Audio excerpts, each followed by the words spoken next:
These eerie objects are called quasars. They're some of the brightest and most powerful objects in the universe. They lurk in the depths of space, consuming entire galaxies with their insatiable hunger. But what are quasars? Where did they come from? And most importantly, are they dangerous to us? Picture a supermassive black hole, a cosmic monster so massive that it can swallow entire stars and bend the fabric of time. Usually, there's such a black hole in the center of every galaxy. That includes our own Milky Way galaxy. Ours is named Sagittarius A star. Sounds like the name of a hipster coffee shop, but in reality, it's a terrifying celestial body which is 4 million times heavier than our Sun. You could even see it online. For the first time, we took a photo of this black hole in May 2022. But don't worry. Even though it's supermassive, it's not going to swallow us up anytime soon. This black hole is relatively small and is too tiny to eat an entire galaxy. So it's more like a cosmic vacuum cleaner that sucks up stars or gas that gets too close. But there are black holes in the centers of galaxies that are way heavier and more dangerous than ours. They can weigh millions or even billions of times more than our own Sun. Now, imagine one of these monsters. Usually they're surrounded by a swirling, glowing disk of gas and dust, like water swirling down a drain.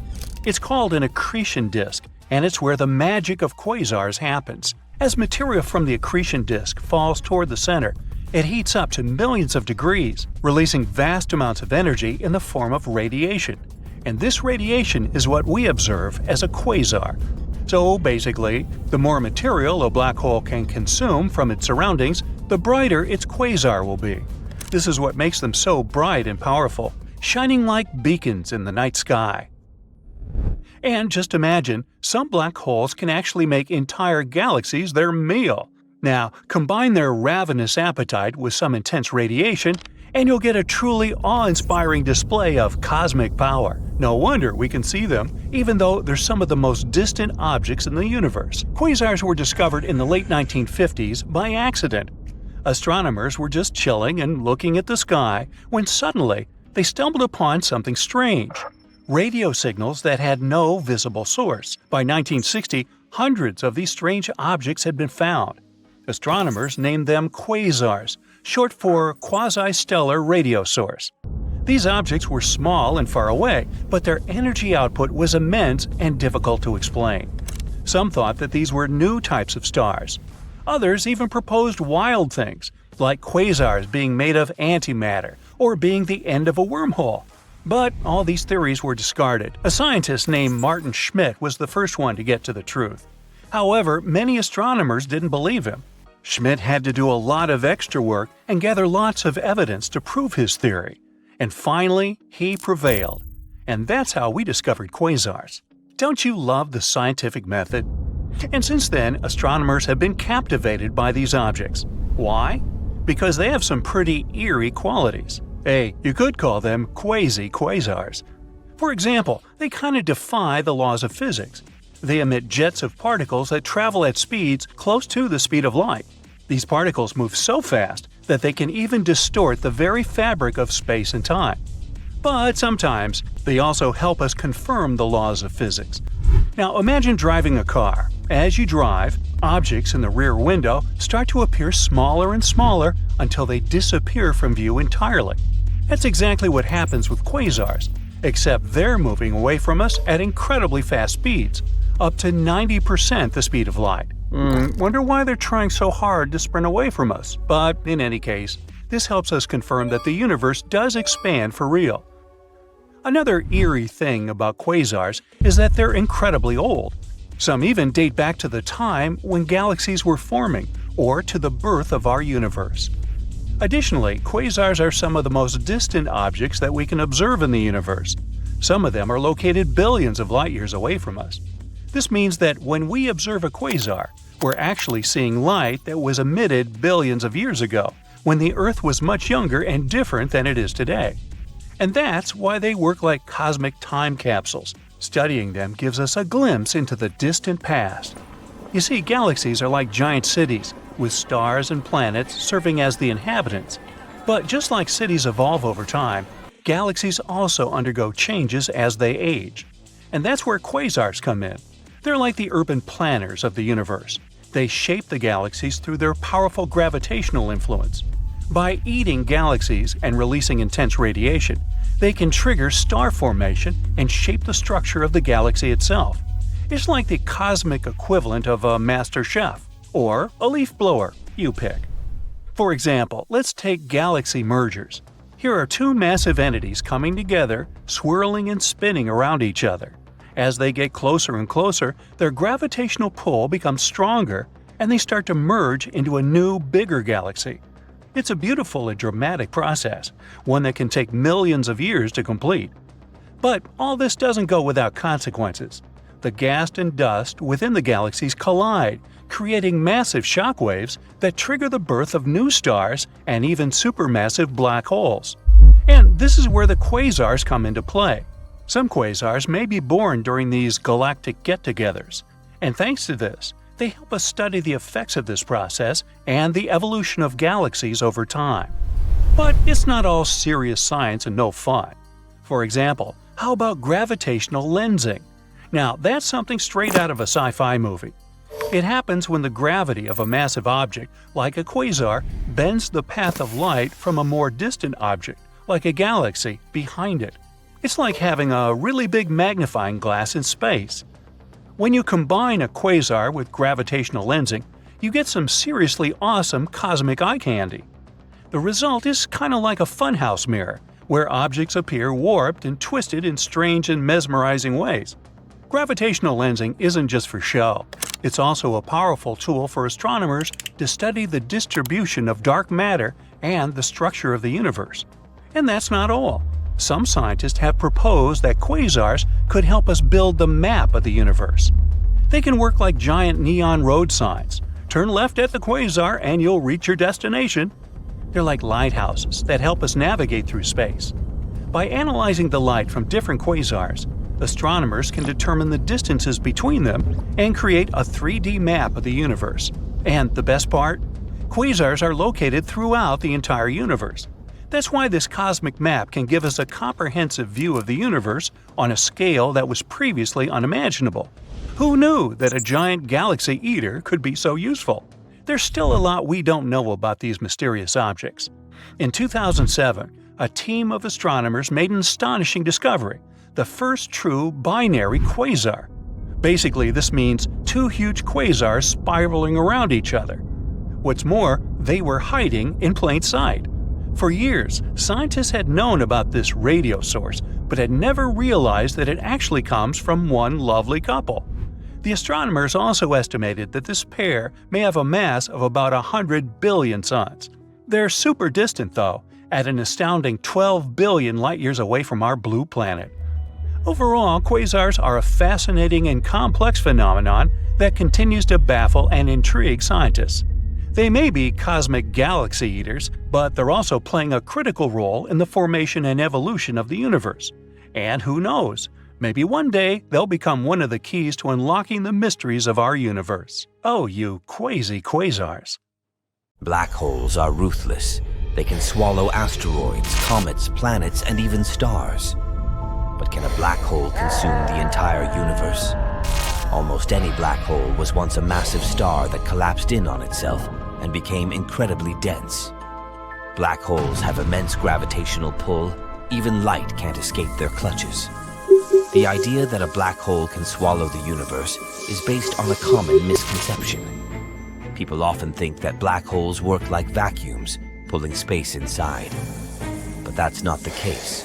Black holes can only swallow stuff that is extremely close, usually space objects venturing into their event horizon. That's a black hole's point of no return. Once you cross this border, there's no escape. The event horizon for a black hole with the mass of our sun could extend a mere 2 miles. If a tiny black hole had a mass of our planet, its event horizon wouldn't stretch for more than a couple of inches. It would be the size of your thumb, no more. But a black hole's gravity still affects the stars and planets surrounding it. It might make them orbit, just like the black hole at the center of the Milky Way galaxy does. But the hole doesn't swallow them. If our sun somehow transformed into a black hole with the same mass, which is highly unlikely, Earth wouldn't feel any difference in the gravitational force influencing it. Our planet wouldn't change its orbit or hurtle toward the newly born black hole.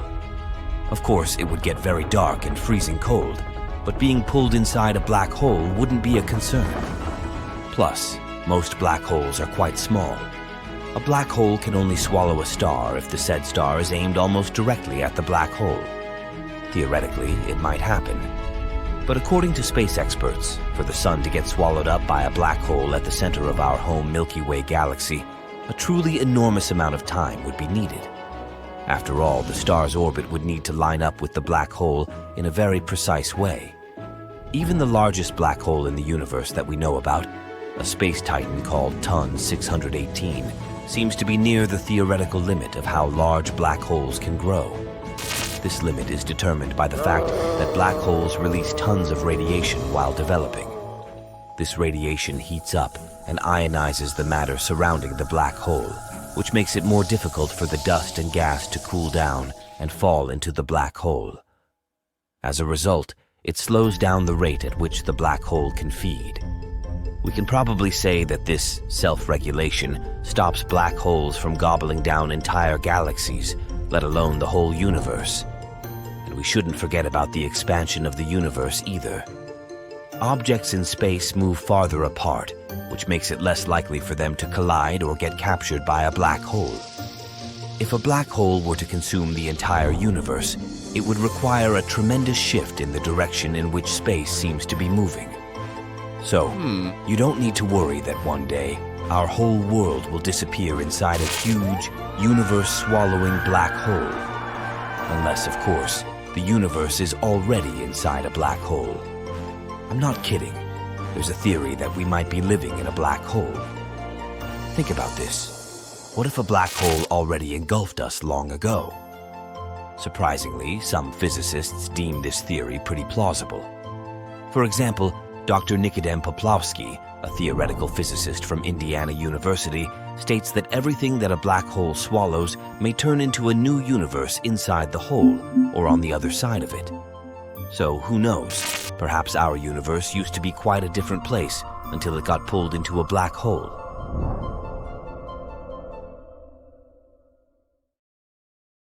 You're in your galactic space cruiser on your way to Outpost 52, delivering supplies for the small colony there, when alarms begin going off. You scan your displays, but something catches your eye before you can work out what's happening. You don't need a view screen, as the front section of your ship is transparent, like a one-way mirror. A colossal orange and purple cloud is sweeping towards you. There's no time to analyze it. You put the ship into a dive, as steep as it will go. The alarms go crazy, but you're too focused on getting out of danger. The ship rattles, and you think it will break up, but your ship is fast and powerful, and somehow you manage to get underneath it. You look up and see the gigantic plasma cloud go soaring past. Curiosity has bitten you, and you decide to follow it. You program your computer to analyze it. Soon the information is coming back, and you can't believe what it's telling you. This plasma cloud is a wrecker of galaxies. It and others like it have been ending galaxies before their time. You recall your studies back on Earth when you were just a young pilot. There have been studies as far back as the 21st century as to why galaxies were mysteriously ceasing the formation of new stars, causing them to end ultimately. Stars form from thick clouds of gas that have become extremely cold. They condense and, over time, collapse into solid compact matter. There's a famous photograph taken by the Hubble Space Telescope. Most people have seen it. It's called the Pillars of Creation. It's the Eagle Nebula, where stars are forming. They call these environments star nurseries. It's a pretty cute concept if you think about it. But there's a bad guy lurking, and you're following it. It's a vast star wrecker. The wrecker rushes in and sweeps the gas out of these star-forming galaxies at an accelerated rate, preventing stars from forming in the first place. It's like a giant broom, but rather than cleaning up, it's ceasing up, bringing new galaxies to a premature end. Now that you know how dangerous it is, it's best to hang back a bit. Let's see if we can see it in action from a safe distance. It had been a long-standing mystery why some galaxies don't birth new stars. The Star Wrecker is smart. It hangs around large galaxy clusters. There's one in particular, the Virgo cluster. This is the one that scientists studied and came across the Star Wrecker. The nearby Virgo cluster is 7 million light-years across and contains thousands of galaxies. When I say nearby, it's about 65 million light-years from us. Not exactly a weekend space cruise away, but it's pretty close in galactic terms. The cluster hurtles through the superheated plasma at speeds of up to 1,000,000 miles per hour. The cluster forms the basis for the large Virgo supercluster, of which the local group, where our Milky Way resides, is a member. Its proximity to us makes it easier for scientists to study. It's also one of the most extreme regions of the universe that we know of. Currently, who knows what else is out there? The Virgo cluster is also unusual, as it's still forming new stars, and we can observe them, such as in the famous Hubble nursery photo. A galaxy in this cluster is called the Messier 87. It was discovered way back in 1781 by a French astronomer named Charles Messier.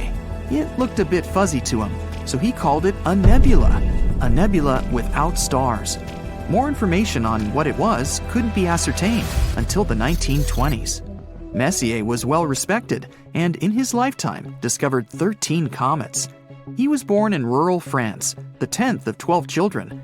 When he was 14, he witnessed a tremendous six-tailed comet in 1744. It was astonishing and was visible to the naked eye for several months. Its effects were dramatic and unusual. It was so bright that it's been recorded as the 6th brightest in history. 4 years later, young Charles saw a solar eclipse from his hometown on the 25th of July, 1748.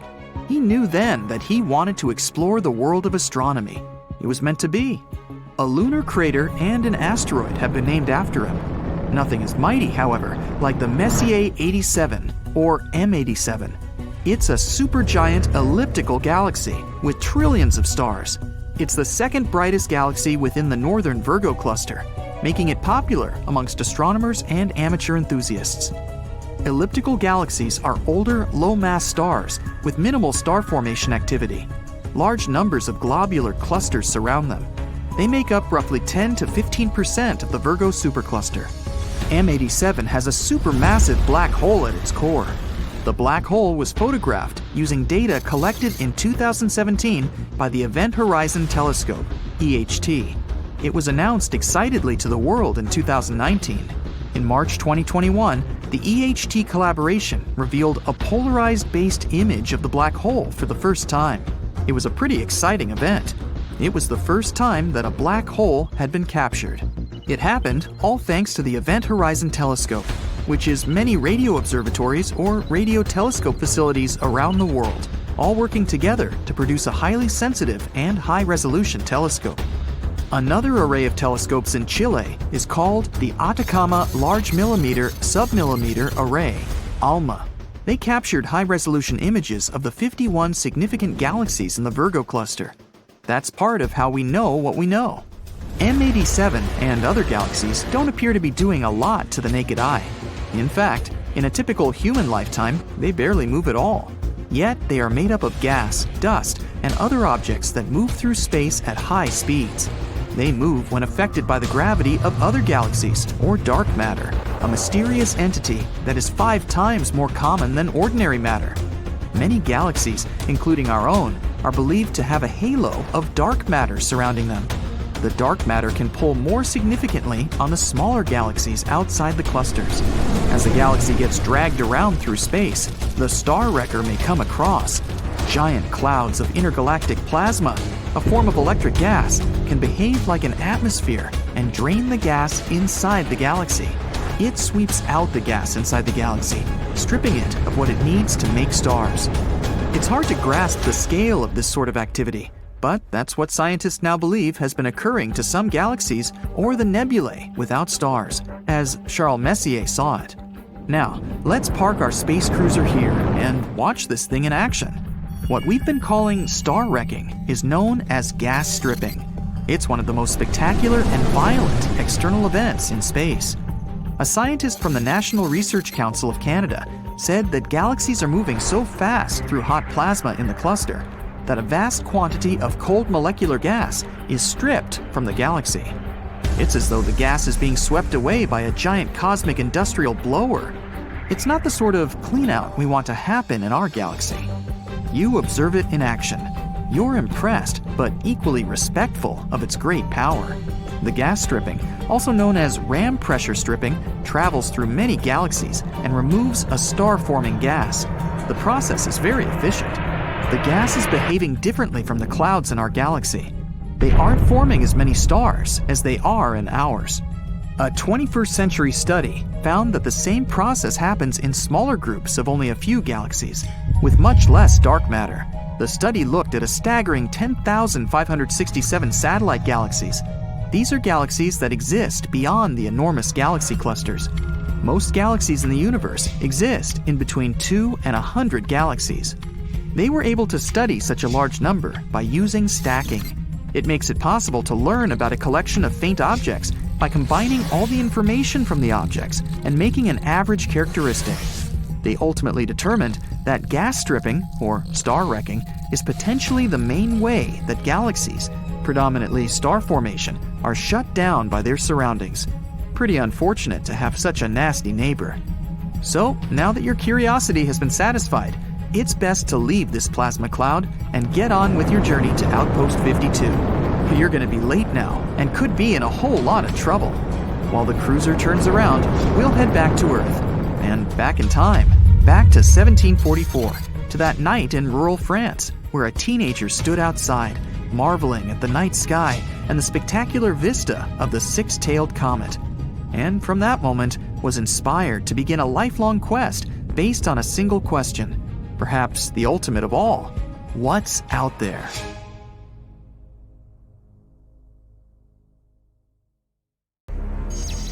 Weird, unusual sounds out of nowhere are spreading all over our galaxy, constantly repeating, and it's something we've never heard before. Scientists discovered it in 2020, and it was nothing like any of the other energy signatures they ever studied. Powerful and bright radio signals occurring from time to time, mysteriously disappearing within a day. It doesn't fit the profile of any space body we know. The signal is a bit irritating, and it disappears without a schedule.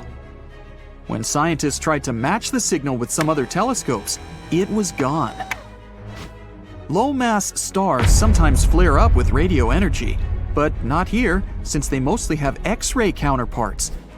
Very dense collapsed stars, like pulsars and magnetars, are also not a choice. The closest solution they got is a mysterious class of objects we know as the Galactic Center Radio Source, GCRT. It's a radio source that brightens and rapidly glows. It decays near the center of our galaxy and could help us unravel the mysteries of the universe. If you had a flying car that could go up at a speed of 60 miles per hour, you'd only need 1 hour to get into space. The moon is a little bit farther, 250,000 miles, which is about 10 times the circumference of our planet. That means a moon trip would be like taking a tour around the globe and doing it 10 times straight, which would take less than 6 months. A trip to Pluto would take over 800 years. Proxima b is the closest Earth-like neighbor we have. It's a small rocky world that orbits the closest stellar neighbor of our Sun. It orbits the star's habitable zone, an area that's far enough from any star to have moderate conditions, not too cold and not too hot for liquid water to at least hypothetically exist. If you tried to travel to Proxima b at a speed of 25,000 miles per hour, which is the speed of the Apollo moon rockets, it would take you over 112,000 years to get there. You might not be able to breathe there. No one knows if Proxima b has an atmosphere. Humans explore the universe all the time, but we can only see around 5% of the matter up there. And Albert Einstein was the first one that realized the empty space is not really nothing. The rest we can't see is actually made up of invisible matter, also known as dark matter. It's about 27%, combined with something called dark energy, which is 68%. If you try to pour water into space, of course, outside of a spacecraft, it would immediately boil away or vaporize. That's because there's no air or air pressure in space. As air pressure lowers, the temperature you'd usually need to boil water at also gets lower. Keeping that in mind, water boils way faster on a mountaintop than, for example, at sea level. There's no air pressure in space, so water could boil at a very low temperature. Scientists believe that there are at least a couple of billion galaxies out there. We don't know the real number, and probably never will, but they tried to calculate it by counting how many galaxies we can see in a pretty small and restricted area of the sky. It may seem as if the universe was filled with stars and a couple of planets here and there, but our home galaxy has at least 100 billion planets. If you fill a balloon with helium and release it, you'll notice it floats very high. It'll go up into the atmosphere, but it won't go into outer space. The higher you go, the thinner the air in our atmosphere gets. Your balloon will rise up until the point where the atmosphere surrounding it has the same weight as the helium inside it. That will happen at approximately a height of 20 miles above the surface, so this is as far as a helium balloon can rise. We don't really know how big the universe is. We can't see its edges, nor do we know if it even has an edge. We use technology to see out to a distance of around 14 billion light-years from our planet. This means we can see around 28 billion light-years in diameter across, starting with the outermost layer of our atmosphere that ends at around 600 miles above our planet's surface. Although the size of the universe is constantly changing and gets bigger through time. Mercury is closest to the Sun, so most people think it's the hottest planet too. Still, Venus is the hottest planet. It's the second planet away from our central star, around 30 million miles farther from the Sun compared to Mercury. Mercury doesn't have an atmosphere, which is like some sort of a warming blanket that helps maintain the heat coming from the Sun. Venus has an unexpectedly thick atmosphere, around 100 times thicker than the one we have. Its atmosphere doesn't let the heat out, it just keeps it and constantly makes Venus hotter and hotter. Also, it mostly consists of carbon dioxide that freely lets solar energy in. But it's less transparent to lose long wavelength radiations that the warm heated surface emits. The average temperature there is around 875 degrees Fahrenheit, which is hot enough to melt tin. The maximum temperature on its neighbor, Mercury, is 800 degrees Fahrenheit. In maybe 2 or more billion years, it will be way too hot for life to exist on our precious planet. As the hundreds of millions of years go by, our sun will keep getting hotter and brighter. Eventually, temperatures will be so high, our beautiful oceans will be wiped away. Since they produce 70% of the oxygen we need to survive, there'll be no life without them. All of this means that our planet will simply become a vast desert, something like Mars is today. Pluto, a very distant used-to-be planet, now dwarf planet, is actually smaller in diameter than the entire US. The biggest distance there, from Maine to Northern California, is approximately 2,900 miles, while Pluto is only 1,473 miles across. Pluto is very far, but the edge of our solar system is 1,000 times farther away than this dwarf planet. But astronomers found many space objects orbiting our sun way farther than Pluto, such as Kuiper Belt objects and trans-Neptunian objects. There's also an Oort comet cloud that goes half a light year from Pluto, also 1,000 times farther. A neutron star is really heavy. Just a teaspoon filled with it would weigh 6 billion tons. Neutron stars are something that remain from huge stars that have run out of fuel. The fading star explodes, and its core falls apart, but due to gravity, it forms an extremely dense neutron star. These stars typically have a mass of up to 3 suns, but the radius there is around 6 miles, because this is one of the densest things in our universe, at least that we know about. The universe has a color, and it averages to be some kind of beige, or as they call it, cosmic latte. It also has its own smell that reminds you of seared steak or hot metal. At least, that's something astronauts floating in space have said. If you want to build a spacesuit, get ready to work really hard. It takes 5,000 hours to make it and will cost you $1 million. A really good one will have 11 layers of material and weighs about 110 pounds, and it needs to be comfortable. You'll need more space in there because you grow up to 2 inches when in space. When you're floating around in space, Earth's gravity doesn't have any impact on you. That's why the vertebrae in your spine might expand and relax a little bit, which means you'll be maybe 3% taller. For 6 feet, it's about 2 extra inches. Oh, don't worry, it's not permanent. As soon as you go down to Earth, you'll shrink back down to your normal size within a couple of months. Space isn't the best option if you want to have a conversation with your friend, because up there, sound doesn't travel at all. Molecules there are so far apart that sound vibrations can't reach them, which automatically means they can't vibrate, so we can't hear them.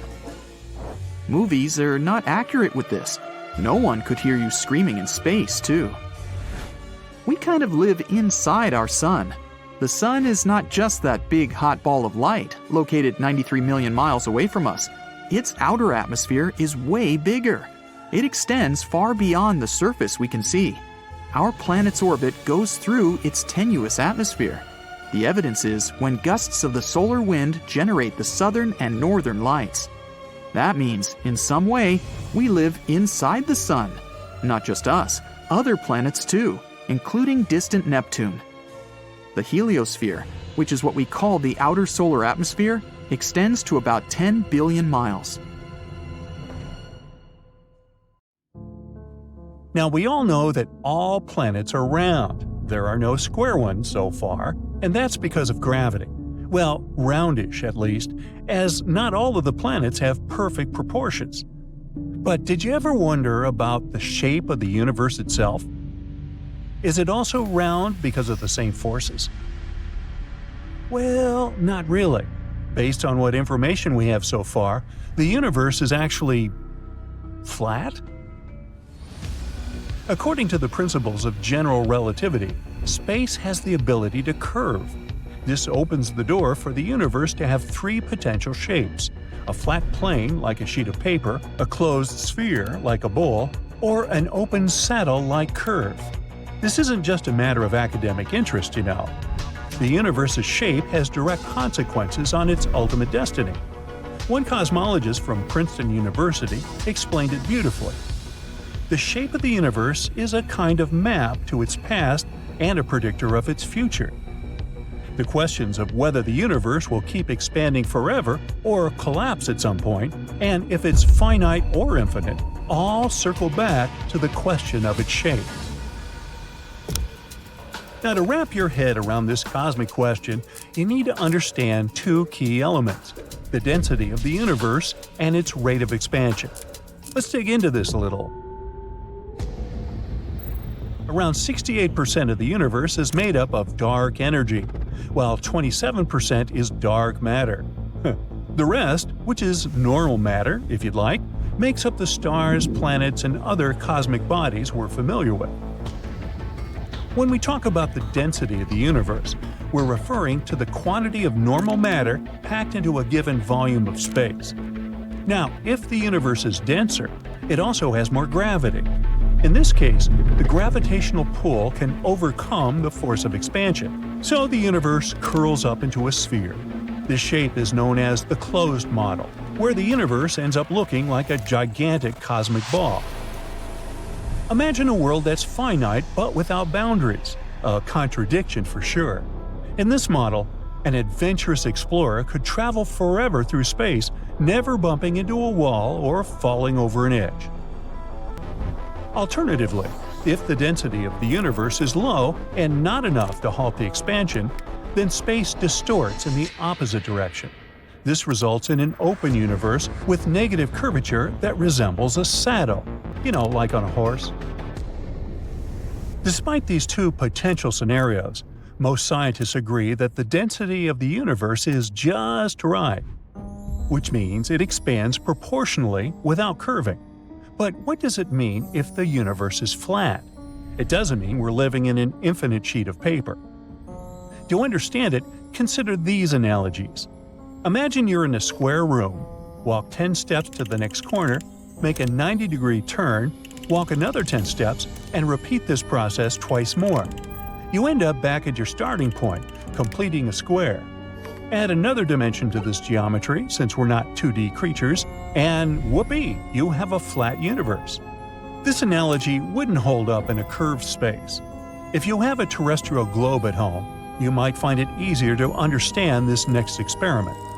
Start by placing your finger at the Earth's equator, then trace a line to the North Pole, make a 90-degree turn, and return to the equator. Make one more 90-degree turn and walk back to your starting point. This journey only needed 3 turns, unlike the 4 turns in the flat universe scenario. Still struggling to understand? Here's another way to picture it. In a flat universe, 2 rockets traveling side by side will always remain parallel. This is in contrast to a closed universe, where the rockets will travel along the curve of space and eventually meet where they started. In an open universe with negative curvature, the rockets will gradually drift apart and never cross paths again. So, is there a cosmological crisis at hand? It seems the answer to the shape of our universe is encoded in the cosmic microwave background, also named CMB, which is like the universe's fossil record. Over the past few decades, scientists have measured temperature fluctuations in the CMB to find almost no curvature, indicating a flat universe. Now, the concept of a flat universe is crucial to the standard cosmological model. However, in late 2019, scientists from a university in Rome published a paper arguing that current CMB measurements actually indicate we're really living in a closed universe. How did they figure this out? Well, they looked at how light behaves in the universe. Specifically, they analyzed how light bends because of the gravitational force of matter in its path. Either way, apart from this finding, there's nothing else that would suggest we're living in a closed universe. Most scientists believe this recent discovery is nothing more than a statistical anomaly. But if the closed universe theory turns out to be right, it would shift decades of astronomical findings. If the universe is indeed curved, it must be so large that the observable 93 billion light-years aren't enough to reveal its curvature. It could be similar to standing in a fog, only able to see a small, flat patch of land. Yet somewhere out of sight, the horizon reveals that we live on a sphere. As we continue to probe the cosmos, we might find that the apparent flatness of our universe is just a small part of a much larger, curved cosmos. Its shape is just one of the many things we've yet to figure out about the universe. We can't quite put our finger on why the universe is even here, for instance. We do have some theories, but scientists are yet to be sure. It could be that the universe is like a pop-up, materializing out of an unstable nowhere land. Imagine the emptiest emptiness you can think of, suddenly churning out matter and energy in equal and opposite amounts that tally up to zero. For most of us, it's hard to picture that process. If we follow this theory, who's to say there's only one universe? We might be just one of an enormous collection, a so-called multiverse. For now, we'll just have to wait for the next wave of cosmic measurements to refine our theories, and for scientists to come up with hypotheses that aren't just mathematically pretty, but actually testable. Also, how could we possibly know all the secrets of the universe if we don't completely understand our own biology yet? I mean, if we did, we could, theoretically, solve all of our health problems, right? We might even be able to play around with our DNA, like this molecular Lego, and give ourselves naturally purple hair or red fingernails. Well, time for a reality check, as we're still struggling with this one too. Here's a great example: our microbiome. Our bodies, home to 10 trillion human cells, are also an active city for 100 trillion microbial cells. That's a couple of pounds of bacteria and other microbes, which we absolutely can't do without. They've set up shop in our bellies, lungs, noses, and every other hidden nook and cranny. We're like luxurious cruise ships for these tiny microbial tourists, and we still don't fully understand the implications of this symbiotic relationship. There are still a lot of things we don't know about planet Earth either. We've only ever dipped our toes into Earth's crust, never venturing more than a few miles deep. Everything else is our best guess, from remote sensing and smart physics. Believe it or not, it took us an embarrassingly long time to accept that the Earth's crust is constantly shifting, like Jenga pieces. We only warmed up to plate tectonics in the mid-20th century. We're also still trying to figure out precisely how the planet's inner engine works, and how the swirling conducting materials in the outer core create our protective magnetic field. Plus, with 4.5 billion years of geological chaos, we're sometimes better off studying meteorites or the surfaces of other celestial bodies for clues about our planet's history. Even our faithful companion, the Moon, is a bit of a mystery. Was it born from a colossal collision or some other event? We're still not sure. But hey, the fact that we still have a lot to learn is what makes life interesting, isn't it? That, and the thrill of actually finding an empty parking spot in San Francisco, or maybe even your city. So you're driving down the highway, and an 18-wheel tractor-trailer is coming up fast behind. You've got to change lanes. You look in the mirror. Is there enough space? And you notice the words on the mirror. Objects in the mirror are closer than they appear. No kidding! Well, it's the same with the Milky Way galaxy. There's another galaxy headed this way, and like the tractor-trailer, it's closer than it looks. The Andromeda Galaxy, or M31, as it was labeled originally by Charles Messier in his catalog of 110 fuzzy objects in 1774, is now officially named NGC 122, that's New Galactic Catalog 122. A spiral galaxy larger than the Milky Way, the Andromeda Galaxy is so big and so close that you can see it without a telescope. In fact, it appears with the unaided eye half as wide as the Moon. It's estimated that the Andromeda Galaxy contains 1 trillion stars, compared with the Milky Way's estimated 300 to 400 billion measly stars. To see the Andromeda Galaxy, you must allow your eyes to become dark adapted. This might take about 10 minutes while your pupils dilate to take in as much light as possible. M31 is best seen from late summer through winter, when the great square of Pegasus the Winged Horse is overhead. Draw a line across the great square diagonally upwards from the lower corner star, then go a little further beyond the square. There it is! But you still won't be able to see how big it is, unless you peek at it from the corners of your eyes. If you stare straight at it, the galaxy will tend to fade away. You must use your peripheral vision to see how big the Andromeda Galaxy appears. Peripheral vision, or averted vision, allows you to see light more sensitively at night, but without color. Sailors have used averted vision for centuries to see faint lights out on the ocean or on land. Aristotle used averted vision to observe star cluster M41 in Canis Major, as he described in his book Meteorologica. In a telescopic photograph, the Andromeda Galaxy appears 6 times wider than the Moon, because with the unaided eye, we can only see the bright center of the galaxy. A telescopic photograph shows how massive M31's spiral arms really are. And this beast of a galaxy is headed our way. We are looking at a future massive collision of galaxies of, well, galactic proportions. When that happens, humanity may need to relocate to another galaxy to inhabit. Perhaps we'll go to the Pinwheel Galaxy in the asterism of the Big Dipper. How do we know the Andromeda Galaxy is moving towards us? With a tool called a spectroscope.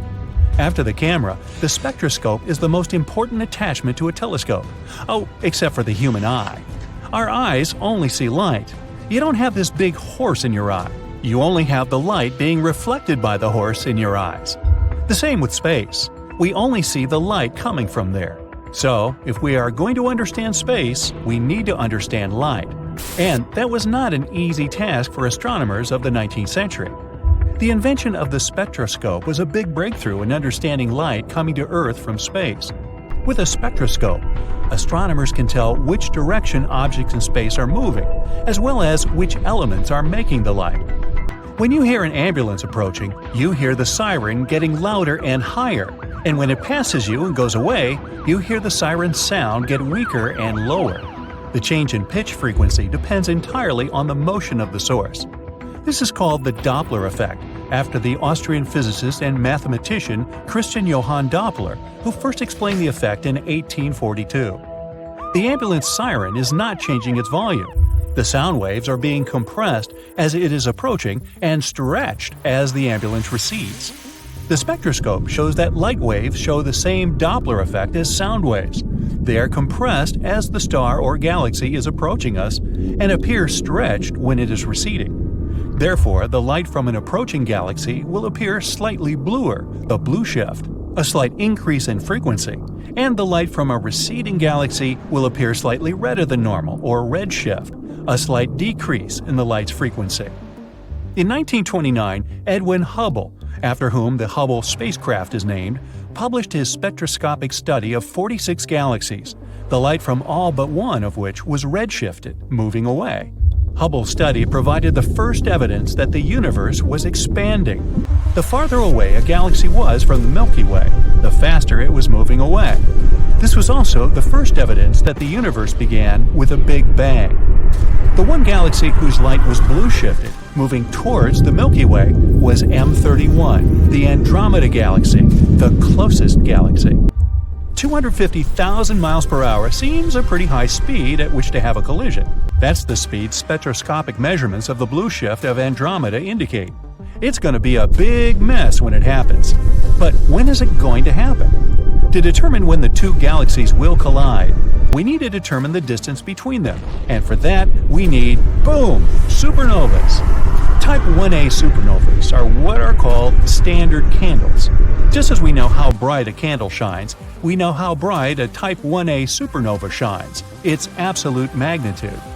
A Type 1a supernova appears when a white dwarf collapses under the pressure of all the gas it has been gravitationally slurping from a companion star. Looking at the Andromeda Galaxy and measuring the apparent brightness of a supernova in the galaxy, it is possible to calculate its distance away from us. Because the intensity of light dims inversely with the square of its distance away, which is called the inverse square law, by comparing the apparent brightness of a supernova in the Andromeda Galaxy with its absolute brightness, well, we get an approximate distance of 2.5 million light-years. Since 1 light-year is approximately 6 trillion miles, and the Andromeda Galaxy is 2.5 million light-years away, even though it is approaching at the speed of about 250,000 miles, we have about 4 billion years before the big collision. So you can wait until after lunch, maybe dinner, to start packing. As an aside, if we see the Andromeda Galaxy as it was 2.5 million years ago, and it has been moving toward the Milky Way all this time, how big in the sky would it appear now? Quite as big as that tractor trailer in your rearview mirror. But do we really have 4 billion years before the galaxies crash? There are several other factors to consider. The minor galaxies that are gravitationally linked to both the Milky Way and the Andromeda Galaxy will be swallowed up by their host galaxies. Considering the lopsided mass distribution that will result, the galactic collision of the Milky Way and Andromeda will be affected. Some scientists are saying it won't be a direct hit, but more of a sideswipe. And then there's the galactic halos of each galaxy. Here's what Project Omega has found out about the halo of stars and gas surrounding the Andromeda Galaxy. Using the Hubble Space Telescope, researchers were able to observe how the light from bright distant quasars were being absorbed by the mostly invisible gas around the Andromeda Galaxy. Look at the results. Notice M31 in the center. If the same is true of the Milky Way, and there's no reason to think it would be different, then the halos of the two galaxies are touching now. The collision has already begun. There is also a question about what effect the dark matter clouds around each galaxy might have on an impending collision, or are having now. But enough of speculation. In 4 billion years, the Sun will have increased brightness on its way to becoming a red giant star. And humans will have already found another galaxy to inhabit. Happy traveling, dear humans! Black holes are terrifyingly dense space objects, pulling inside everything that comes too close. Nothing can escape their clutches, even a beam of light. At the same time, black holes are some of the most mysterious objects in the universe. According to their mass, black holes are usually divided into three categories. Stellar black holes have a mass from a few to hundreds of times the mass of the Sun. Intermediate black holes should range from 100 to hundreds of thousands of times the Sun's mass. Scientists are now actively hunting these missing link black mysteries. But the real behemoths of the cosmos are supermassive black holes. They have hundreds of thousands to billions of times the mass of our Sun. Most supermassive black holes lie in the centers of their home galaxies. You can probably say that they sit in the gravitational driving seat. Meanwhile, hundreds of billions of stars, planets, and moons orbit them. Let's have a look at the biggest black holes astronomers have found so far. NGC 6166 is a monster that has grown to have a mass of 30 billion solar masses. It's actually an elliptical galaxy that has an active nucleus in the center. It's also one of the most luminous sources of X-rays. The galaxy's supermassive black hole powers two symmetric radio jets in the opposite direction, which is the result of the infall of gas into its center. Another peculiar thing about NGC 6166 is that it shows a blue shift, which means it's moving toward us. The next supermassive black hole is located in the constellation of Draco, approximately 10.4 gigalight years from us. The mass of this supergiant is more than 30 billion solar masses. Besides being incredibly massive, the black hole is also really big. If it replaced our Sun, the diameter of this hole would extend to the orbit of Pluto. This S5 Devour 1481 is one of the most interesting black holes on our list. It has a mass of 40 billion solar masses and is actually a blazar, the most energetic of all quasars, which are super bright distant objects. The blazar's luminosity is 300 trillion times that of the Sun and more than 25,000 times as great as the luminosity of all 100 to 400 billion stars of the Milky Way galaxy combined. But since the distance to this quasar is about 12.1 billion light-years, we can't see it directly. But we know that the central black hole of the quasar consumes huge amounts of matter, about 4,000 solar masses of material every year. IC 1101 is a supergiant elliptical galaxy. It's the most massive known galaxy so far. Since this galaxy is elliptical, it isn't filled with gas. That's why the star formation in that region is very low. As for the black hole at the center of IC 1101, it has a mass of 40 to 100 billion solar masses and emits clear radio signals. Recently, astronomers have discovered a gravitational space wonder that is swollen to really unimaginable proportions. The black hole I'm talking about is TON 618, and it's a mind-boggling 66 billion solar masses. The thing is so massive that astronomers had to think of a new term to describe it. They came up with an ultramassive black hole. Imagine gathering all the stars in our home Milky Way galaxy and squishing the matter they're made of into one black hole, and it still won't be enough to create a TON 618. If this monster of a black hole replaced the Sun, its radius would be more than 40 times the size of Neptune's orbit. You probably know that black holes are made of matter packed together as densely as possible. And still, it doesn't mean that black holes are some kind of space predator, roaming galaxies and munching on everything they come across. TON 618 still has a whole galaxy filled with stars and other stuff happily orbiting it without getting pulled inside. What I want to say is that the perception of black holes as giant vacuum cleaners is wrong. In reality, it's incredibly hard to grow a black hole. Try to do it and you'll see. How about going deep, deep into the past? To the times before humans existed, before the infamous asteroid hit Earth, wiping off 3/4 of life forms on the planet, even before the Sun ignited or galaxies appeared in the darkness of the cosmos.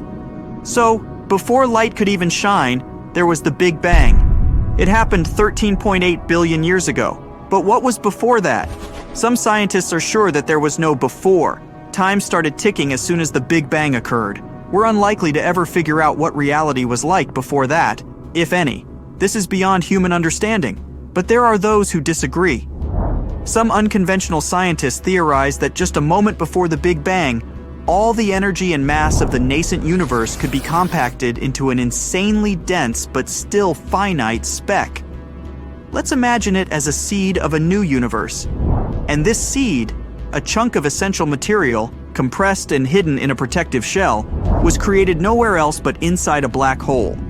Black holes spin incredibly fast, probably close to the speed of light. Such a spin can give the tightly compacted seed a ginormous amount of torsion. So the seed isn't just tiny and extra heavy, it's also compressed and twisted, which means that it can suddenly unspring with a big bang. Now, let's say you add up the energy and mass of all the particles the visible universe contains. And then you try to figure out the answer to the following question. How big could the event horizon of a black hole with the same mass be? The event horizon is the point of no return. Once you cross this invisible line, there's no way back, even for light. But let's get back to our question. Shockingly, such an event horizon would be very close in size to the actual horizon of the observable universe. There's also this idea that became well known thanks to Stephen Hawking. According to it, every time a black hole appears in our universe, it probably gives rise to a baby universe. But you would only be able to visit such a universe if you crossed the event horizon and plunged inside the black hole. And as you know, once you did it, you wouldn't be able to return. In other words, right now, we might be living in a baby universe. But if some outsider is observing us at the moment, our world looks to them like a regular black hole. So in short, there could be a very old mother universe that forged a seed inside a black hole. This seed had its big bounce all those billions of years ago, and as a result, our universe came into existence.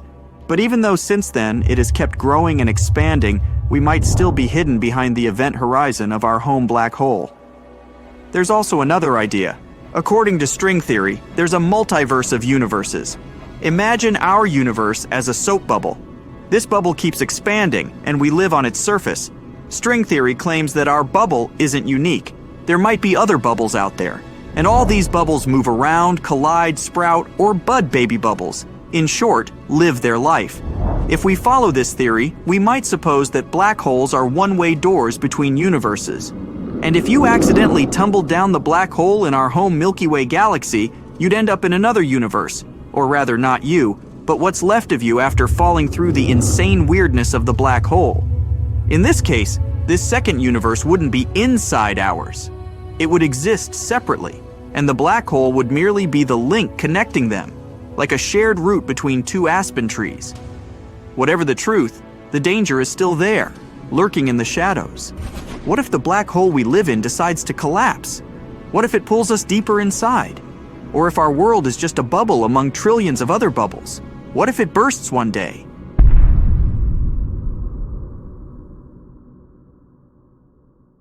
If you somehow fell into a black hole, it might change your future and erase your past. Well, at least theoretically. Let's start with the real world we live in. Here on planet Earth, your past can definitely define your future. But imagine you're not on Earth, but somewhere out there in the endless universe, and you stumble upon a certain type of black hole. The one that a UC Berkeley mathematician found. Not to mix it with a regular black hole, let's call this type, what about a benign black hole, huh? So here's why you need a specific black hole. Thing is, you're highly unlikely to stay alive in a regular black hole. But according to some calculations made by a postdoctoral fellow, Hinz, from UC Berkeley, this specific type of black holes we agree to call benign ones might expand at an accelerating rate. This is what makes it possible to survive the transition from our deterministic world to a black hole, which is not deterministic. Let's imagine you survived that passage, and now you're moving towards the center of a benign black hole. It's impossible to picture what's inside, and if you, as a traveler, could actually get into a black hole, you'd never be able to communicate to the outer world what interesting things are hidden in it. But it's not what interests us for now. We need to know how to get rid of the past. Hinz, the mathematician you already know, studies non-rotating black holes that have an electric charge. The most important thing about them is that besides the event horizon, they also have the Kachi horizon. And here's the point. The Kachi horizon is the place where so-called determinism simply breaks down. This may sound too scientific, but let me explain it to you. The Kachi horizon is the place where your past doesn't determine your future any longer. So, here's a mathematically proven and apparently working method of how to get rid of your past.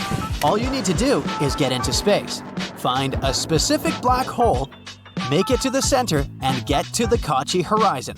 However, if it sounds too complicated, you can simply try not to make mistakes here on Earth.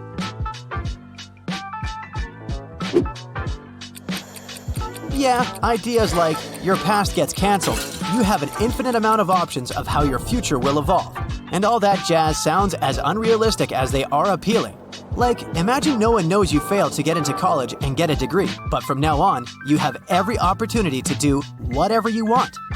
But only theoretically. In reality, once you get into the black hole, not that specific one we've already talked about, you're most likely to disappear once and for all. But hey, don't be sad. I'm only talking about your current physical form. It's a bit deeper than it might seem. Thing is, there's a curious principle of quantum mechanics that can be explained in a simple way. For starters, imagine that you're not a human being, but just information. You have your experience, your background, and your thoughts. All of these are the information you are. Now, let's make it even simpler. Imagine a USB drive or a book. Both of these things contain information. If you smash a USB drive that contains music and movies, it won't exist anymore in its physical form, but the information it had will never stop existing. Same with the book. If you burn it, the information it has doesn't get burned. It continues to exist, but in another form. So, this fun theory claims that even though someone passes the horizon of events, which is a point of no return before you get spaghettified, they don't stop existing. In simple words, these universe travelers still exist, but in the form of information. Now let's go back to the black holes. According to Stephen Hawking, black holes emit radiation.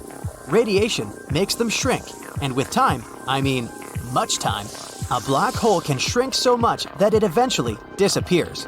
So what happens to the astronaut who got entangled in a black hole if it disappears?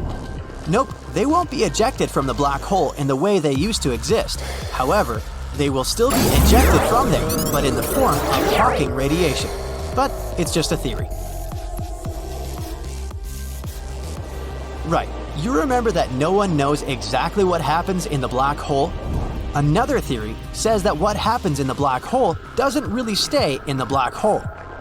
Sounds like a good alternative to Las Vegas if all the flights for the weekends have been booked. Some scientists believe that a black hole might have a portal where you can turn back time.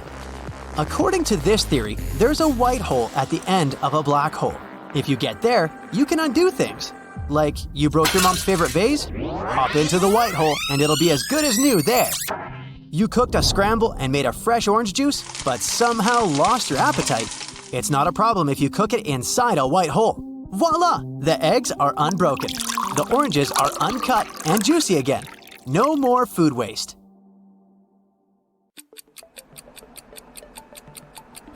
Alright, turning back time sounds really cool, so I guess we might actually need a black hole to help us out. If a black hole was made in a, let's say, lab, it could devour things until it grew big enough to consume the entire planet.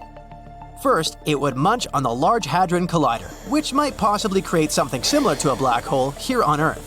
Next, Geneva, where the Large Hadron Collider is located. Then the whole country of Switzerland, then Europe. At that point, it wouldn't be long before the Earth was gone too. Luckily, if a black hole did appear, it would be so small that it wouldn't be able to do anything. Black holes actually produce a lot of energy and release it, often as heat, like a furnace. That means they will fade away when they run out of fuel. Even if a stable microscopic black hole was created, it would grow so slowly that nothing would happen. Assuming that it survived long enough to absorb the tiny particles around it, a black hole of this size would take super long to get even a pound of weight. I won't be around then. But a black hole on Earth could be a great thing. Even a relatively small one may emit enough energy to completely power humanity. We're talking a lot about food, huh? Let's not forget about spaghettification. The concept is quite simple, by the way. It's all about gravity. Imagine you're playing with chewing gum. With your force, you could easily stretch it so instead of a regular piece, you can get a long and thin one. The same happens to you. Black hole force is enough to stretch you as if you were a piece of chewing gum. Gravity holds you tight on one side, which makes you stretch. You may wonder, how come you don't get spaghettified on Earth if there's gravity too? Easy peasy. It's just too weak to do that with you. If you asked a butterfly to stretch the gum, would it be able to do that? Not likely. Their tiny limbs are just too weak. Same here. The Earth is just too weak compared to a black hole. So if you were wondering whether you'll ever reach 6'6", it may never happen on Earth. But once you're in a black hole, you can go far beyond those mere 6'6 inches. Your best height moment won't last long though. If you stretch the chewing gum at one moment, it will simply tear apart. The same will happen to you because of spaghettification.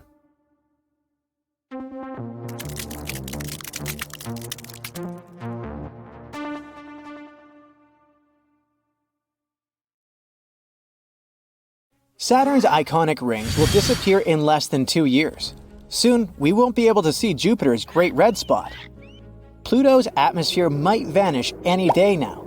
Even the universe itself could be slowly evaporating right at this moment. But let me start from the very beginning. Saturn's rings won't vanish forever, at least in the near future, but they will seemingly disappear from view. This phenomenon is caused by the planet's tilt as it orbits the Sun. As a result, the eye-catching rings adorning the gas giant will get invisible to stargazers in 2025. This outrageous disappearance occurs because Saturn's thin rings turn edge-on. It's like holding a sheet of paper horizontally at eye level parallel to the ground so that only the edge of the paper can be seen. Something similar happens to the gas giant's rings.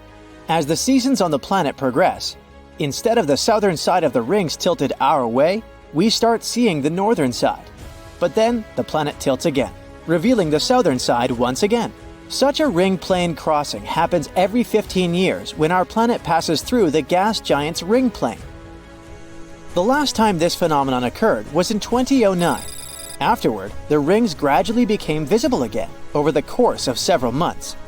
This time, the rings will be on edge in March 2025. Then they will slowly come back into view and disappear again in November of the same year. Soon after that, the rings will reappear, first becoming visible to the largest telescopes, later for everyone else to see. At the same time, further into the future, the rings might cease to exist for good. Astronomers have concluded that Saturn's rings, which mostly consist of ice and rocky dust from smashed asteroids, are younger than we thought. They're losing tons and tons of mass per second all the time, and it's likely to be a few 100 million years at most before they vanish completely. Let's move to the Great Red Spot on Jupiter. This immense raging storm might stop spinning in the next 20 years. The storm in question is larger than our planet.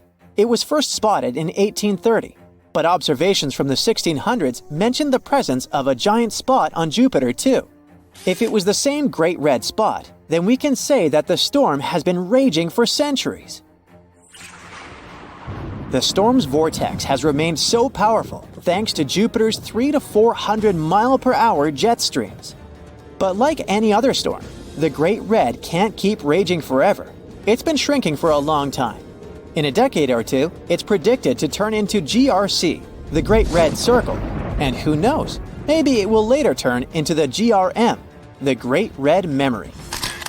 In the late 1800s, the storm was more than 35,000 miles across, 4 times the diameter of Earth. But when Voyager 2 flew past Jupiter in 1979, the storm had already shrunk almost twice its original size. And this shrinking is still happening. In 2017, the GRS spanned the width of a bit more than 10,150 miles, less than 1.3 times the diameter of Earth. Moving on, Pluto's atmosphere is going through a weird transformation. This icy dwarf planet, sitting over 3 billion miles away from Earth in the region of the Kuiper Belt, drew astronomers' attention in 2018 when it passed in front of a star. With such a powerful source of light illuminating Pluto, researchers managed to examine the dwarf planet and its atmosphere. They came to a shocking conclusion that Pluto's atmosphere is refreezing back onto its surface as the dwarf planet gets colder and colder. Astronomers used several telescopes in different spots in the USA and Mexico to observe Pluto and its thin atmosphere, which is mainly made of nitrogen. This atmosphere is supported by the vapor pressure of ice on the surface of the dwarf planet. For around 25 years, Pluto has been moving further away from the Sun, and its surface temperature has been gradually going down. Pluto is really far from our star at the moment, but at one point it will start getting closer in other regions of its incredibly huge orbit. Besides Jupiter's Great Red Spot, Saturn's rings, and Pluto's atmosphere, we're also losing stars. But stars don't vanish, right? For thousands of years, scientists believed that lights in the sky were fixed and unchanging. Even after they realized those lights were physical objects, just like the Sun, they were still sure that stars went through major changes extremely slowly, on timescales of millions and billions of years. In reality, though, the most massive stars, which can be hundreds of times heavier than the Sun, can go through sudden catastrophic events. For example, once they reach the ends of their lives, they pass away in blinding explosions of supernovae, shining for months on end and visible across hundreds of millions of light years. But there are stars that seem to just wink out of visibility. It should be impossible. And over the past years, a group of researchers tried to figure out whether there's actually a chance of such a phenomenon happening. They started to compare data collected over decades of observations. The project is called VASCO, the Vanishing and Appearing Sources During a Century of Observations. The scientists are interested in all kinds of disappearing objects, but they're hoping to find a star that was steady and present for a long time, and then just vanished without a trace. Even if you point a super powerful telescope there, you'll still see nothing. Our current understanding of space and its laws suggest that stars change very slowly over long periods of time. Dramatic disappearances are supposed to leave noticeable traces behind. Of course, it doesn't mean that all stars should shine steadily. The sky is filled with stars that change in brightness and pulsate. But VASCO is about something very different. They want to find something that goes from a completely steady star to vanishing entirely. Such a phenomenon hasn't been documented yet, and such a discovery might lead to new physics. And now, let's move on to the most disturbing part, the one about the evaporating universe. According to a famous theory proposed by Stephen Hawking, black holes, the densest objects in the universe, evaporate over time. They lose mass in the form of bizarre radiation. But a new study claims that Hawking radiation, or something very similar to it, might not be limited to black holes.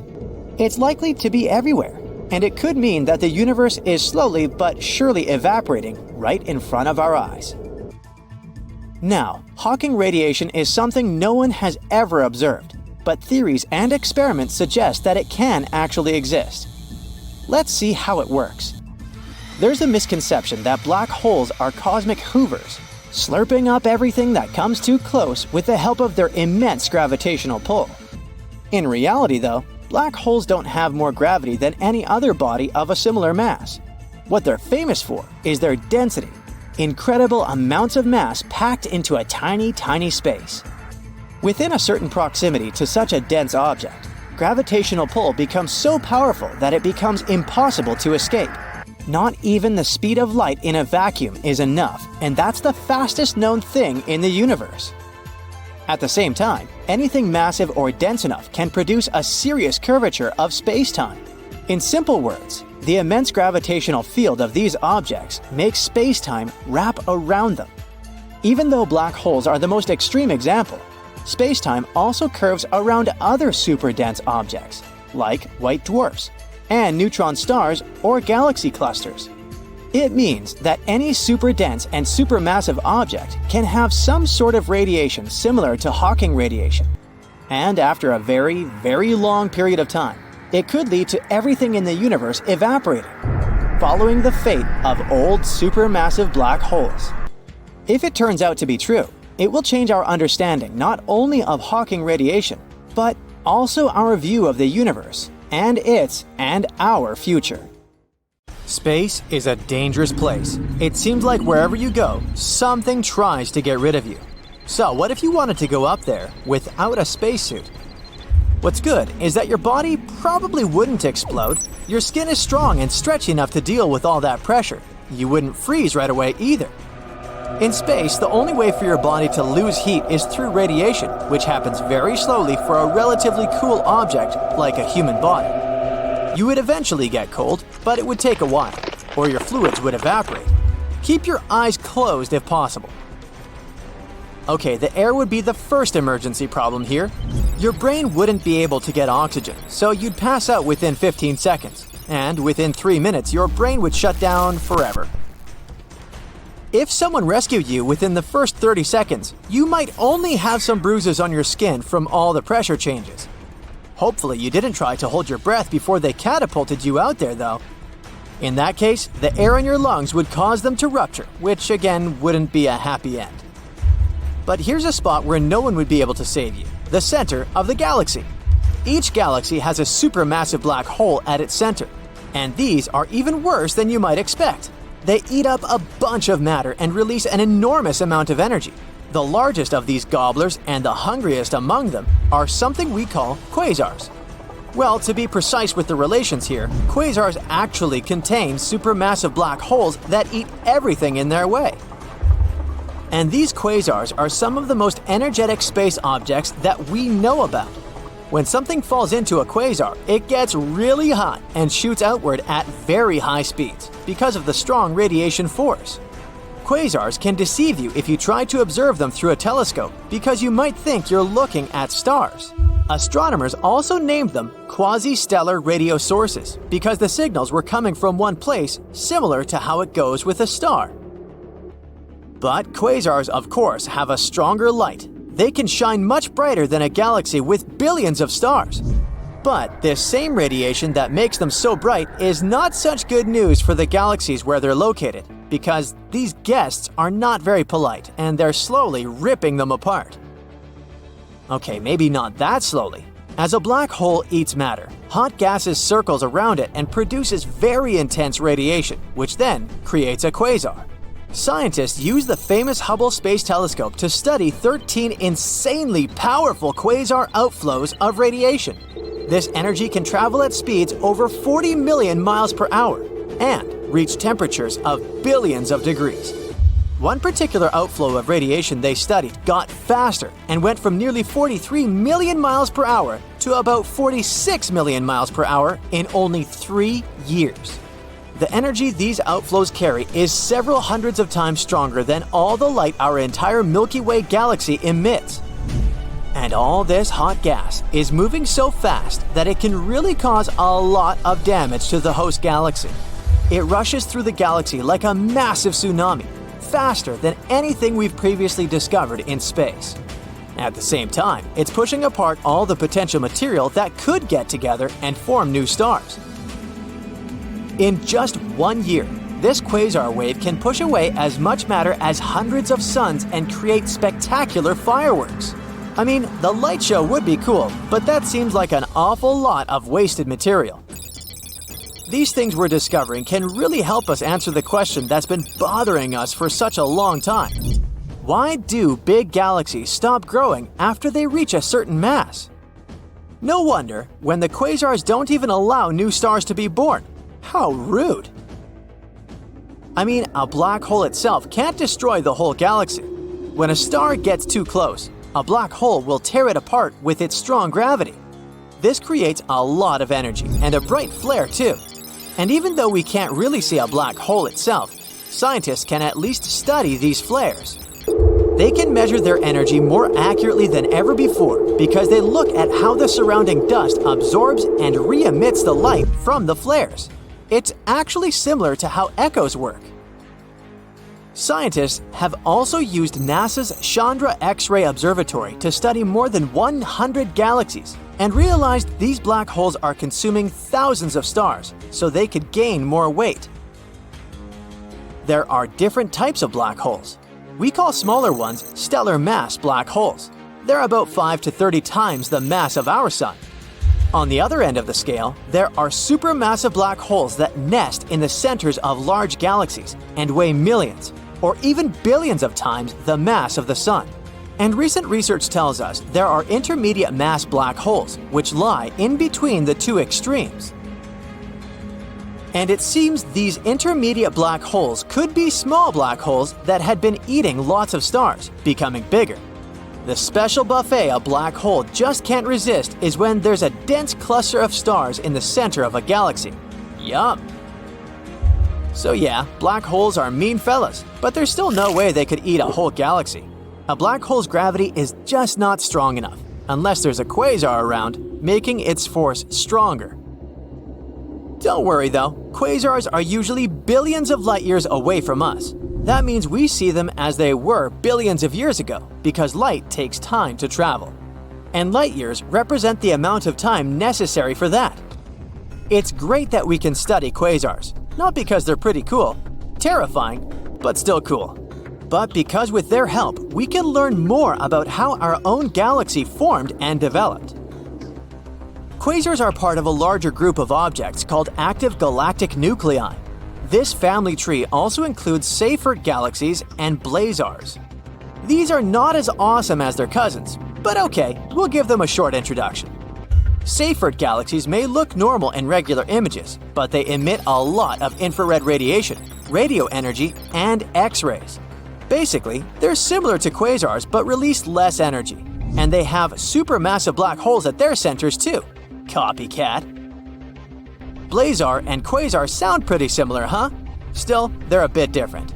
The story of a blazar starts in a familiar way. At the center of a galaxy, there's a giant black hole surrounded by a disk of dust, gas, and debris that spins really fast.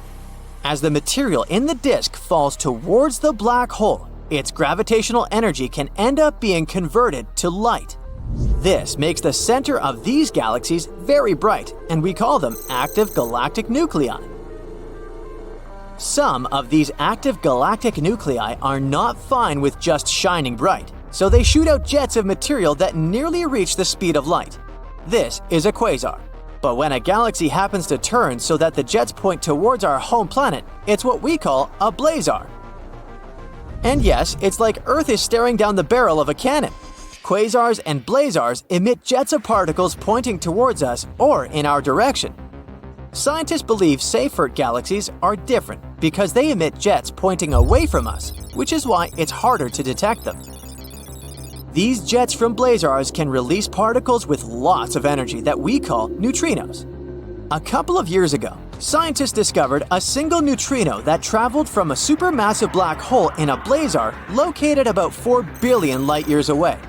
This was so exciting because we've captured neutrinos from only 3 cosmic sources so far: our Sun, a supernova, which was a powerful explosion that happened in a nearby galaxy in 1987, and now from the blazar. In the heart of the galaxy, there lies a mysterious object, the likes of which no astronomer has ever seen. It streaks across the sky like a shooting star on caffeine. So, what is this mysterious blob? And how is it related to the black hole in the center of our galaxy? Let's find out. This thing is called X7. It's the mysterious blob that's been hanging around our galaxy's supermassive black hole for decades. Some even say it's been lurking around there for, like, hundreds of years. We know a few things about X7. For example, it weighs around 50 times as much as Earth. It may sound like a lot if you're an Earthling, but in space, that's like a tiny drop in the ocean. X7 is also moving pretty fast, at speeds of up to 700 miles per second.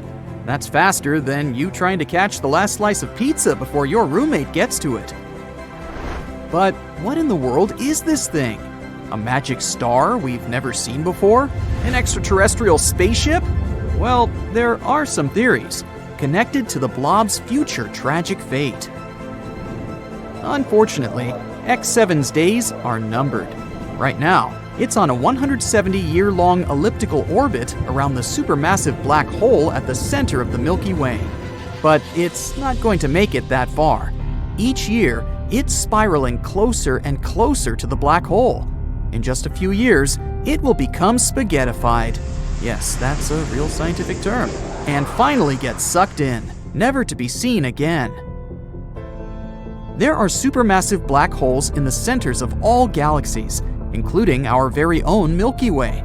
These black holes are so massive that they warp space-time, causing nearby stars to orbit around them at incredible speeds. They serve as cosmic vacuum cleaners that suck in anything and everything that comes close enough. The black hole in our galaxy is called the Sagittarius A star. Sounds like the name of a fancy Hollywood celebrity, doesn't it? But this celestial object is far more impressive than any mere mortal. It's about 4 million times more massive than our sun, which means it could probably eat our entire solar system for breakfast.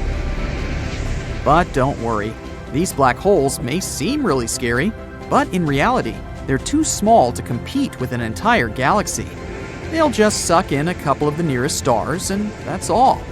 Also, Sagittarius A star doesn't seem to have a very good appetite. It's been observed to be pretty quiet lately, which is good news for us. But even if it were super greedy, it wouldn't pose any threat to us. This black hole is over 26,000 light years away. From Earth, we can see it in the Sagittarius constellation. In 2022, the Event Horizon Telescope collaboration released the first ever image of Sagittarius A star. It took years of collaboration and technology to capture this stunning image. And this is our second photo of a black hole in history. The first one was released in 2019, and it showed the supermassive black hole called M87 star. Yes, they both have star in their names. Don't try to make it make sense. Anyway, you may remember this photo as the first ever image of a black hole ever. It went crazy viral across the internet. And this black hole, M87 star, located in the Messier 87 galaxy, is way scarier than Sagittarius A star. You thought 4 million solar masses is impressive? Then how about 2.5 billion solar masses? M87 is a real monster. It's also known for its powerful jets of plasma, which are so energetic that they extend thousands of light years from the black hole's center. If M87 were a superhero, it would be Iron Man, with his repulsor beams on full blast. Now technically, you can't take a photo of a black hole itself, since it's, well, black. No light can escape its grasp. But the glowing orange ring in this photo shows the matter surrounding Sagittarius A star. It's called the accretion disk, a swirling disk of hot gas that spirals the center, heating up to millions of degrees in the process. It's like a giant fiery vortex, but with no escape. And the shadow in the center indicates the black hole itself. Inside that shadow, there's an event horizon. The event horizon is the boundary around the black hole, beyond which nothing, not even light, can escape its gravitational pull. It's the point of no return, where the gravitational force is so strong that even the fastest object in the universe, light, can't escape. Once you cross the event horizon, you're doomed to fall toward the center of the black hole, where the laws of physics as we know them break down. And this is exactly the fate that awaits our unfortunate X7. Right now, the pure blob is getting stretched and yanked by powerful tidal forces. By the way, before it meets its untimely demise, X7 is expected to put on a bit of a show. Its closest approach to the black hole, called periastron, is projected to happen in 2036. And when it finally gets torn apart by the Sagittarius A star's gravitational forces, there may be some cool fireworks to see. But this is not the most important thing. The funny part is, X7's future end may help us finally understand what the heck even is this thing. a team of scientists have been studying how a strange blob orbits the black hole. And that's when they discovered that X7 has stretched to almost twice its initial length. And what does that mean? Well, it suggests that X7 is most likely made of debris ejected during a recent collision between two stars. Yep, you heard that right, a space car crash. Imagine this.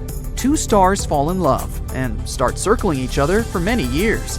After that, they finally merge together. At this moment, they eject tons of gas and dust.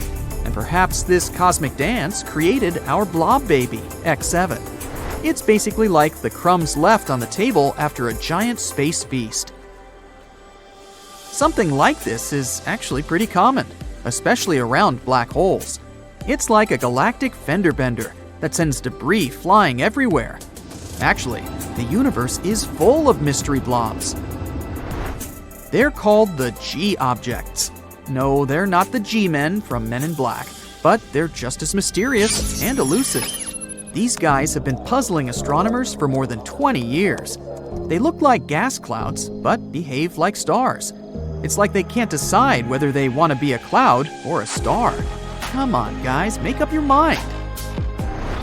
G objects stretch out at the closest point to the central black hole, but emerge intact, like a rubber band that stretches but doesn't break. Scientists think that they're the stars that have merged together into one. And while doing that, they also produce a huge cloud of gas that hides the result from view. Kinda like when you're wearing a bulky sweater, so that no one knows that you've put on a few extra pounds. And then a study published in 2021 found that one of these objects, G2, was actually a molecular cloud concealing 3 baby stars. Talk about a plot twist. But X7 is the black sheep of the strange blob family. It's significantly different from the G objects, like the weird cousin you see once a year at family gatherings. Its evolution has been more dramatic. Also, it's not being held together by a mass lurking in its center. So what is it being held together by? Pixie dust? Magic? We need answers! That's why scientists believe that X7 isn't a G object itself, but debris left from it. Or maybe not. We have no idea. The possibilities are endless, and that's what makes astronomy so exciting. So let's keep our eyes on the skies and see what other strange objects are out there. Who knows? Maybe we'll discover another mystery blob, and this time it's going to be a spaceship. Now that would be awesome.